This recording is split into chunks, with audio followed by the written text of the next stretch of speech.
क्या कभी आपने सोचा है कि शांति क्या होती है, और क्या शांति कभी राजाओं को भी नहीं मिलती है? बहुत ही सुंदर कहानी है, सुनिएगा। बहुत समय पहले की बात है। एक राजा था जिसके पास धन, संपदा, दौलत और पूरी दुनिया की ताकत थी, पर उसकी रातों की नींद उड़ चुकी थी। एक दिन वह राजा शिकार पर निकला और जंगल में घूमते घूमते भटक गया। उसे वह जंगल में एक साधु दिखे, एकदम शांत चित्त से बैठे हुए, मानो कोई उनको चिंता ही ना हो।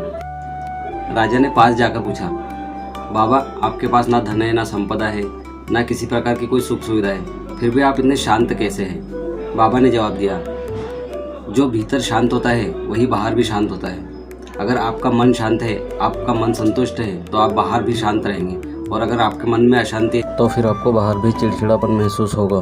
साधु फिर मुस्कुराए और बोले, राजन, मैंने अपनी इच्छाओं की आग को बुझा दिया है और तुम अब भी उसे हवा दे रहे हो। राजा थोड़ा झेप गया और उसने एक और सवाल पूछा, क्या मैं भी कभी ऐसी शांति पा सकता हूँ? साधु बोले, जिस दिन तुम बाहर के बजाय भीतर की दुनिया में झांकना प्रारंभ कर दोगे, उस दिन से शांति तुम्हारे दिल में दस्तक देना शुरू कर देगी।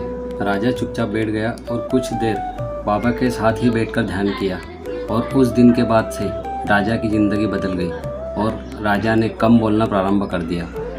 हम सबके अंदर बहुत सी उलझनों और इच्छाओं का तूफान है। अगर आप भी कुछ देर शांति से बैठ जाए खुद से मिलने के लिए, तो शायद वो शांति आपको भी मिले। अगर यह कहानी आपको सोचने पर मजबूर कर गई हो तो एक लाइक ज़रूर कर देना।